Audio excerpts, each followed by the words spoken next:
The big reason the Philadelphia Flyers were so good and so popular in the late 60s, 70s, and 80s had a lot to do with the skaters on the club, but the ambiance of the Spectrum really brought it together.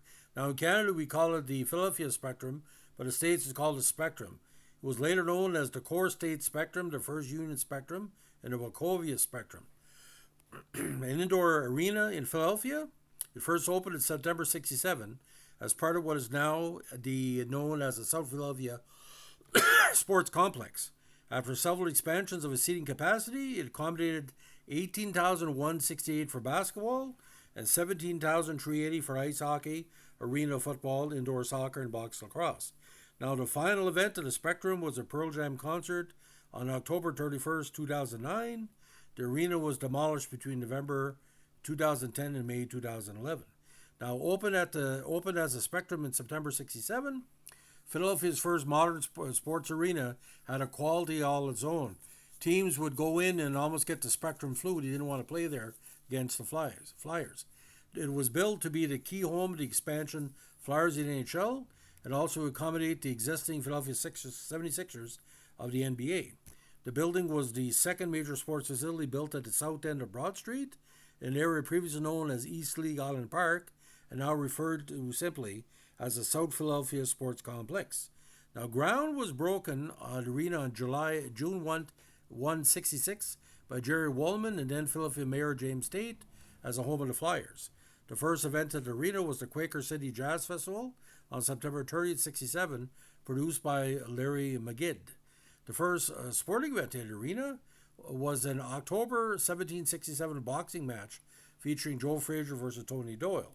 From 67 through 72, 15 fight cards were held at the Spectrum.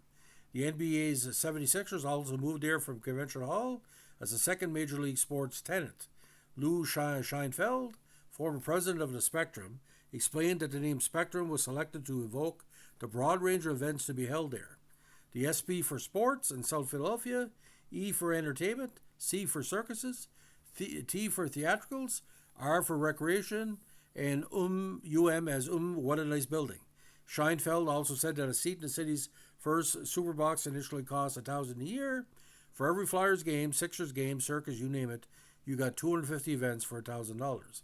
The Flyers won their first ever home game in this arena by defeating the Penguins 1-0, and Bill Sutherland scored the arena's first goal. Now, unfortunately, on March 1st, 68, the wind blew part of the covering off the Spectrum's roof during performance of the Ice Capades, forcing the building to close for a month while Mayor Tate fought with then Philly County District Attorney Arlen Spector over responsibility for construction of the roof, and the damage was repaired. The 76ers moved their home games to Convention Hall and to the Palestra, but neither of those arenas had ice rinks at the time, and there were no other NHL quality sites in the Philly area. The Flyers hurriedly moved their next home game against the Seals to MSG in New York, followed by a meeting with their Boston Bruins, played at Maple Leaf Gardens in Toronto, before establishing a base at Le Colisée in Quebec City, home of their top minor league team, the AHL's Quebec Aces, for the remainder of the regular season, marking the first NHL games in Quebec City in over 4 decades, and years before the Nordiques joined the NHL. The roof was repaired in time to permit the Flyers to return to Spectrum to open their first Stanley Cup playoffs against the Blues on April 4th, 68. The opening face-off came just as the assassination of Martin Luther King Jr. was transpiring in Memphis. Similarly, in 93, the Flyers played a day game against the Kings during a blizzard. A piece of flying debris smashed out one of the concourse windows, canceling the game just after the first period. Now, in the 1970s, the venue's location near Broad Street and the reputation for fisticuffs that the Flyers had developed led to the nickname Broad Street Bullies. Now, in the Spectrum, they played in several Stanley Cup finals in the 70s and 80s, won in 74 and 75, lost in 76, and lost in 1980s. But the Spectrum, the lighting, the lines, and a lot of people in Eastern Europe got to know about the arena when the Russians played and lost 4-1, where Ed Van Impe took out some of the key Flyer players, and say like Bob Cole, they wanted to go home. But there was no hiding in the Spectrum, no matter what corner those rats were in.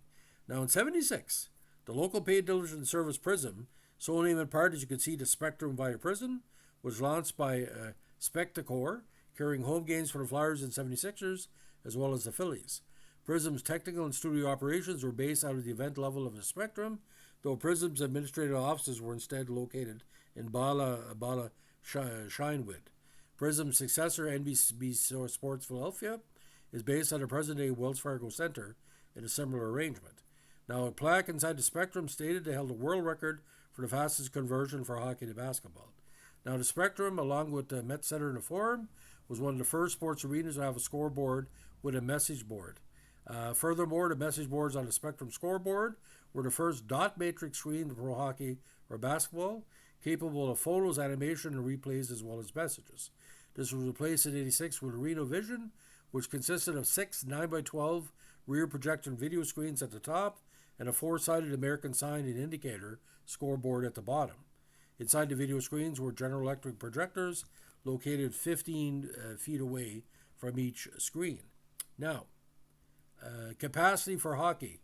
It went from 14,000 in 68 season all the way to 17,000 for 73, and the final capacity was 17,380. Now, the Flyers won their first Stanley Cup at the Spectrum on May 1974, defeating the Bruins 1-0 in Game 6 of the Stanley Cup Finals in front of a then-capacity crowd of 17,007. Perhaps the most important emotional hockey game or sporting event of any kind ever held there, however, came at the height of the Cold War on January 11th, 76, when the Flyers became the first NHL team to defeat by a 4-1 score the vaunted hockey team of the Soviet Red Army, or CSKA. 2 games in the inaugural Canada Cup hockey tournament were also held at Spectrum in September of that year as the U.S. took on the Czechs and USSR. Now, 10 NHL or NBA playoff title series were hosted at the Spectrum.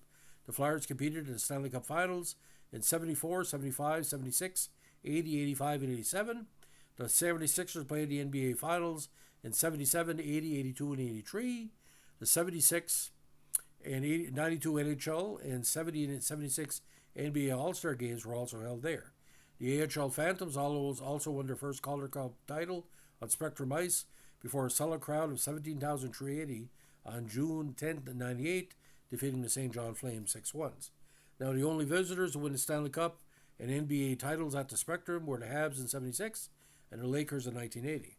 Now, the Spectrum is the only venue to host the NBA and NHL All-Star games in the same season, doing so in 76, mostly because of the bicentennial. They wanted to recognize 1776, 1976. It also hosted that year's Final Four. It was also one of a handful of venues to host the Stanley Cup and NBA Finals at the same time, doing so in 1980, when all 4 major Philly teams would reach a championship round of the respective sport in 1980. Eagles with the NFL and the Phillies, of course, in Major League Baseball. Now, the Spectrum has hosted a ton of events, including college basketball tournaments and bull riding as well, but there's also been notable concerts, including Cream, Duran Duran, Depeche Mode, Led Zeppelin, Jimi Hendrix, The Doors, The Grateful Dead, Bryan Adams, Fish, Yes, Elvis Presley, Bob Marley, Aerosmith, Pink Floyd, The Who, Black Sabbath, Genesis, Queen, The Jackson 5, Ronnie James Dio, Bon Jovi, Kid Rock, Kiss, NWA, Metallica, AC/DC, Guns N' Roses, Bruce Springsteen, Rush, Iron Maiden, Van Halen, Whitney Houston, Diana Ross, Taylor Swift, and Pearl Jam, of course. Now, and don't forget, Kate Smith was the unofficial theme queen of the Spectrum, where I think when she sang, they only lost 1 game in a series of contests. Soul groups that performed the Spectrum, including LaBelle, Hall & Oates, the OJs, Lou Rawls, and of course, Boyz II Men. Now, Guns N' Roses performed there several times, including twice in 88, twice in 91, and a third time in 91 in December. Now, eventually they moved out, and the building was torn down in the 08-09 season. So I know there's a lot of Philly fans on the channel. I really miss the Spectrum a lot, especially watching Bob Cole. They're going home. But Bobby Clarke will always be he was Captain Canada for a while, because even though the Flyers had some European players and Americans, Team Canada's 4th team, besides the Bruins, was the Flyers. Boys, oh boys, it was great watching the Flyers back in the day, the battles against Boston, the battle against Buffalo, and the battles against Montreal. The 73 season was the opening act where they lost in the semis to Montreal, and it closed with Montreal winning the finals. But boys, that's a rough place to play. It's not like the Boston Garden. Like Spectrum seemed to be almost like we didn't even know what Mad Max Beyond Thunderdome was because that was years later. But it was a great place to watch hockey and to see McClish and Barber and Leach and Kinderchuk and Lonsbury and Melly Bridgman and Bill Clement and Bertie Perrin, the Watson boys, Ed Van Imp, good enough. I mean, all the great players, And I was watching. I think it was game. What was it? Was it game 4 of the NHL playoffs when Rick Leduc tripped Bill Barber and Bill Barber dived. It was an amazing place to play because as goonish as it was for most of the games, it was European style penalties called because of different divers on the team. So the Spectrum 5 stars out of 5 are really missing. It's like the old form. Ladies and gentlemen, imagine this. We got Madison Square Garden, okay, with the Olympia in Detroit. You got Maple Leaf Gardens in Toronto. You got the Forum in Montreal. You got the Boston Garden and the Spectrum in Philadelphia. What a time for... The rink was a personality. The Spectrum can best be described as a grumpy old man at the bar, but you better listen to him because he got experience. So when he says something, you better listen. And you don't want to buy him a beer because, they'll buy you a beer and get you drunk and then make you pay for... The Spectrum can drink anyone under the table. Madison Square Garden, same thing. But when the Phillies won the Maple Leaf Gardens, ladies and gentlemen, in the words of one Flyer veteran, he said, we defeated them in Philadelphia, but we killed them in Toronto. And that's why all the charges happened. So, ladies and gentlemen, if you like the Flyers, we have many podcasts on their legendary players of the 80s, 70s, and 80s. Forgot to mention Tom Blading and Bob Daly and Barry Ashby, Simon Nollet, Andre Dupont. They were the original Flying Frenchmen. There was a lot of great Quebec players on the team. But Flyers in Canada, boys, ladies and gentlemen, it's still very popular. So if you like what we're doing in our historical podcast on the Philadelphia Flyers, give us a like, comment, subscribe, or share. Bye.